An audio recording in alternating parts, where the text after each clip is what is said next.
Hello traders, you're welcome to the Forex Geek channel. In this video, I am just going to be showing you how to use the binary code indicator for MT4.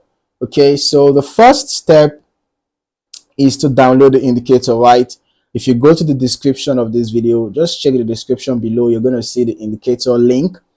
Okay, so once you download the indicator, just head on to your terminal, go to File, open Data folder, you navigate to your MQL4, go to Indicators, paste the indicator file in there. You head back to your terminal, go to Navigator, right click, refresh. After that, just look for the binary code indicator, drag and drop to your chart. Okay, ensure that the Allow DLL import box is checked. Then as for your inputs, these are the customizable settings. The binary code period, the need arrows, whether you want it to be true or false. Indicator name is here. Okay, the bull arrow, the color for the bull arrow and the bear arrow. Okay, and then if you need alerts, true or false, shift true or false. So this is how the indicator looks like. Okay, this indicator helps you to read buy and sell momentum clearly.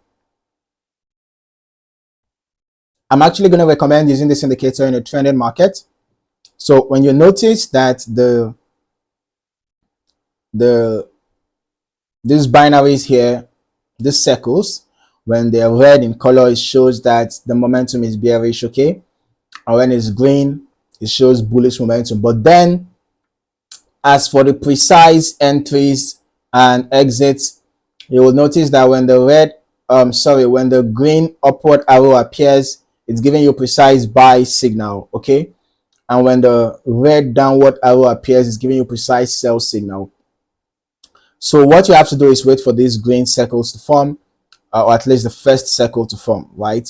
And then wait for the green arrow to appear. Then you have your buy signal, and then you can exit when the red arrow appears. Okay, and on the other hand, when the red arrow appears and then you have the circles, of course, it's a sell signal, and then you can exit when the green arrow appears or when the green circle appears. Okay, now ensure that you are always getting confirmations from other sources as well, perhaps candlestick patterns, chart patterns, or any other indicator of your choice. It's always good to get confluence before making your final decision. All right, it's always good to get confluence. Okay, if you're not yet subscribed to this channel, you might want to do that now, and don't forget to click or rather turn on the notifications so that you do not miss out on more valuable content like this. In the meantime, thank you for watching, and I look forward to seeing you in the next video. Happy trading.